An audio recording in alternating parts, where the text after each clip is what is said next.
नमस्कार, मैं Ruptaran Sharma Resonance PCCP division Hindi faculty. और बच्चों, पिछली क्लास में जैसा कि हमने पढ़ा है दुख का अधिकार, उसके विषय में हम एनसीईआरटी के कुछ क्वेश्चन आंसर की ओर चलते हैं। देखते हैं कि हमारा टॉपिक कंप्लीट है या अधूरा है, क्या है। तो प्रश्न देखते हैं। इसमें प्रश्न नंबर 1 देखेंगे कि मनुष्य के जीवन में पोशाक का क्या महत्व है। तो मनुष्य के जीवन में पोशाक का क्या महत्व है, क्योंकि मनुष्य के जीवन में पोशाक ही उसका समाज में दर्जा निश्चित करती है कि उसको किन स्तर के लोगों के साथ बैठना है और किन के साथ नहीं।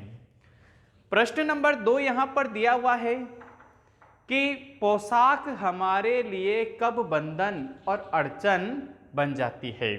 तो पोशाक देखते हैं हम।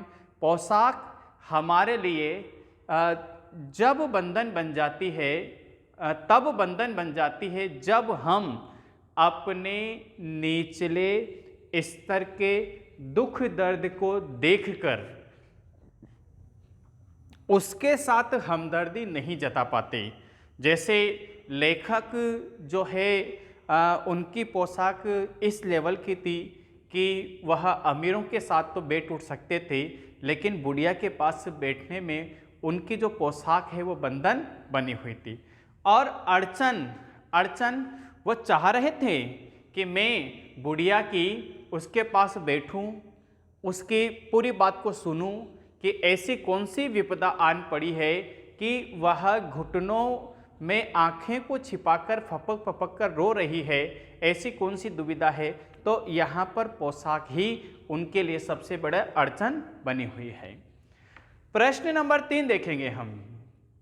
लेखक उस स्त्री के रोने का कारण क्यों नहीं जान पाया, क्योंकि आस पास के पीछे की जो दुकानें हैं वहाँ पर बैठे हुए दुकानदार उस रोड पर बैठी हुई स्त्री के बारे में तरह तरह की बातें बना रहे थे। कोई भी उसके पास जाकर उससे हमदर्दी नहीं जता रहा था। इस कारण उसकी और लेखक भी उन्हीं की दुकानों पर बैठ कर के उनकी बातों को ध्यानपूर्वक सुन रहे थे, क्योंकि उसकी जो हैसियत है वह उस बुढ़िया की हैसियत से कई गुना ऊंची है। इसलिए पूरी बात वह भी नहीं समझ पाया और स्त्री के रोने का कारण वह जान नहीं पाया। फिर हमने 3 प्रश्न हल करने के बाद 4th क्वेश्चन लिया है कि भगवान अपने परिवार का निर्वाह कैसे करता था। उसके गांव के समीप ही 1.5 बीघा जमीन का टुकड़ा था। उसमें कछियारी करके वह खरबूजे किया करता। कभी खुद सड़क के किनारे पर बैठकर के खरबूजे बेच देता।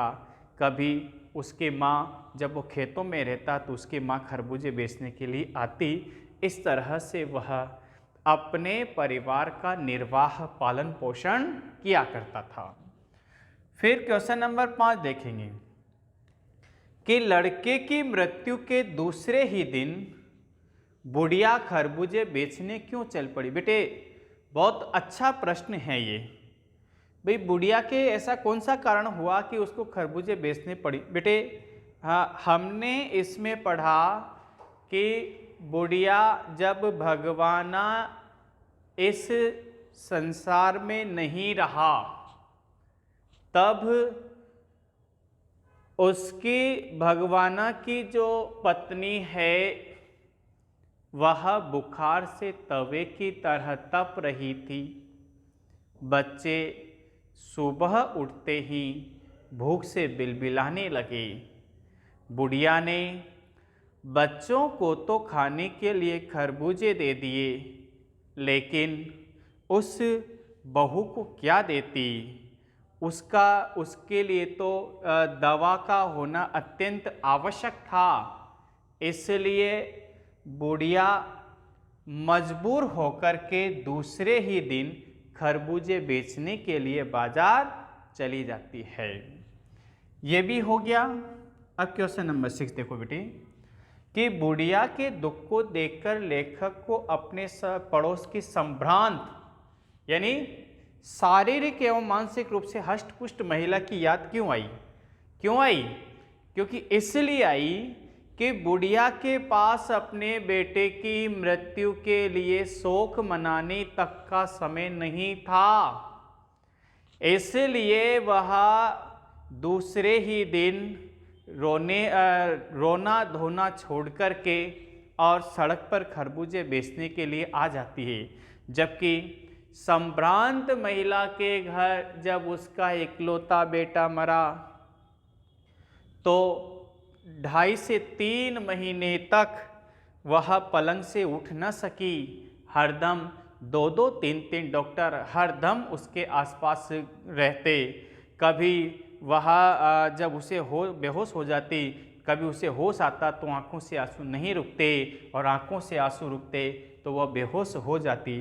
तो लेखक को ऐसा लगा कि बुढ़िया का दुख और उस संभ्रांत महिला के दुख से कितना बड़ा है, लेकिन आज के परिवेश में किसी को दुख मनाने का अधिकार है और किसी को दुख मनाने का अधिकार वह भी नहीं है। बेटे फिर हमने ये प्रश्न हो गए ना अपने, फिर हमने आपके लिए रेजोनेंस आपको कुछ इम्पोर्टेंट क्वेश्चन आपको डीपीपी बना करके देता है और उसके कुछ क्वेश्चन है। जैसे डीपीपी के क्वेश्चन लेते हैं अपन। डीपीपी प्रश्न नंबर 1 इसमें लिया है कि अपने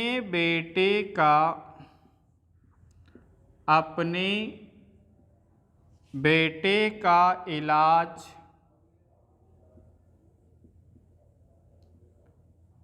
ओझा से कराना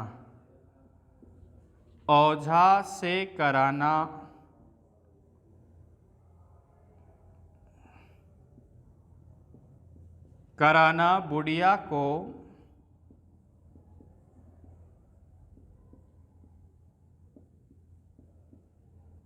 किस तरह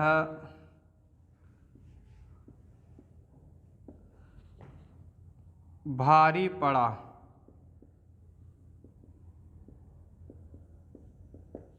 किस तरह भारी पड़ा, इसको इधर लिख देता हूं मैं। भारी पड़ा। यहां पर देखते हैं बेटे किस तरह से भारी पड़ा, क्योंकि ओझा कौन होता है? तांत्रिक।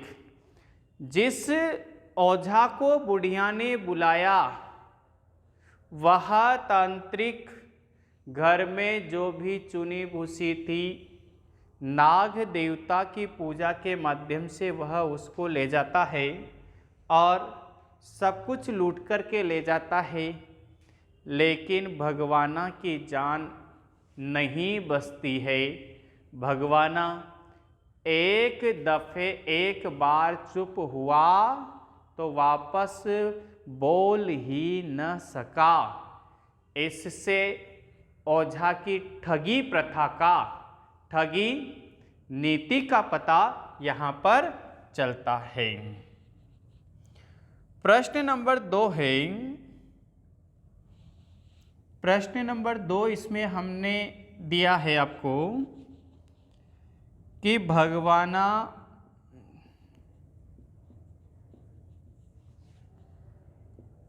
का मुँह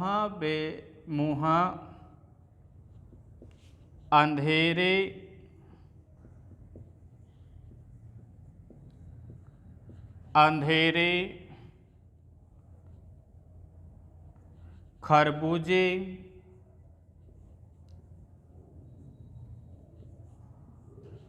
खरबूजे तोड़ना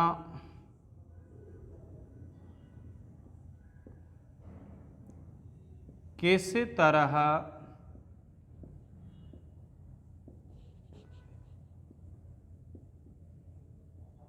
जानलेवा साबित हुआ।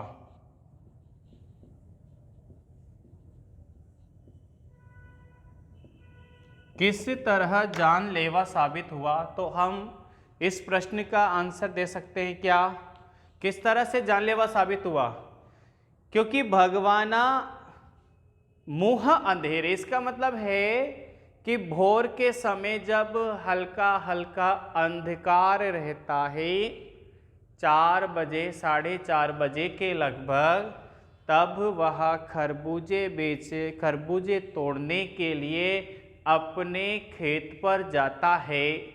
वहाँ पर खेत की मेड़ पर एक सांप जो आराम कर रहा था, उसका पैर उस सांप पर पड़ता है और सांप उसको कहीं जगह से डस लेता है, जिससे भगवाना के लिए वह जानलेवा साबित होता है। ये बात समझ में आ गई। अब आपके लिए बेटे प्रश्न देखो आप, कुछ प्रश्न है मेरे मानस पटल पर, मेरे मस्तिष्क पे, आप चाहें तो उसको नोट कर लें, लिखो बेटे, वेरी इंपॉर्टेंट प्रश्न है। प्रश्न नंबर 1, बुढ़िया के द्वारा भगवाना की मृत्यु पर जो कफन लाया गया वह उचित था या अनुचित। प्रश्न ध्यान से सुने। बुढ़िया के द्वारा भगवाना की मृत्यु पर जो कफन लाया गया वह उचित था या अनुचित। अब इस प्रश्न पर जैसे सभी के अपने अपने विचार, मैं अपने विचार बता देता हूँ। बिल्कुल अनुचित था। क्यों? इसलिए अनुचित था कि हाँ, सामाजिक परंपराएं हैं, हमारे शास्त्रों में ऐसा लिखा हुआ है कि व्यक्ति जन्म के समय नंगा तो आता है, लेकिन मरने के बाद नंगा नहीं जाता, उसे कफन ओढ़ाना पड़ता है। लेकिन जिसके पास कुछ भी नहीं है, उसको तो ये परंपरा बिल्कुल तोड़ देनी चाहिए। क्यों? क्योंकि एक तरफ तो बहू बुखार से तवे की तरह तप रही थी, उसके लिए दवा की जरूरत थी। दूसरी तरफ बेटा था, उसके लिए कफन की जरूरत थी। बुढ़िया के पास पैसे नहीं थे या बहुत कम थे, तो जो मर गया वह तो वापस जीवित नहीं किया जा सकता, लेकिन जो जीवित है उसको तो बचाया जा सकता है। तो बुढ़िया को उस स्थान पर कफन न लाकर के अपनी बहू के लिए दवा लानी थी, जिससे कि वह स्वस्थ हो सके। पहला प्रश्न मेरा आंसर है। अब प्रश्न नंबर 2 कि समाज का क्या दायित्व बनता था कि बुढ़िया को भी दुख व्यक्त करने का अधिकार मिल जाता। बिल्कुल, प्रश्न बहुत ही इंपॉर्टेंट है, बहुत अच्छा प्रश्न है बेटे। तो इसका जवाब हम कैसे देंगे? देखो, ये तार्किक प्रश्न है। जो बोर्ड प्रश्न सेलेक्ट करते हैं, बनाते हैं खुद, वो इसी टाइप के प्रश्न होते हैं कि समाज का क्या दायित्व बनता है। सब समाज का ये दायित्व बनता था कि जो परचूनी की दुकान वाले और पीछे बैठ कर के उस पर तरह तरह के व्यंग्य कस रहे थे, उन सब व्यक्तियों को उस बुढ़िया के पास आना था और बुढ़िया के पास आकर के क्या करना था, उसके भगवाना की मृत्यु का कारण जानना था और समाज से चंदा एकत्रित कर उसकी मदद करनी चाहिए थी, जिससे कि वह अपने बेटे का शोक प्रकट कर सके। ये प्रश्न हो गया।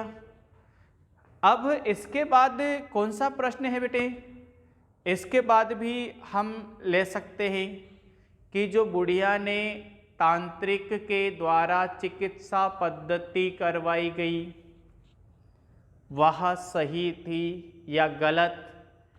तो मेरे अनुसार जो बुढ़िया ने चिकित्सा पद्धति करवाई बिल्कुल गलत थी।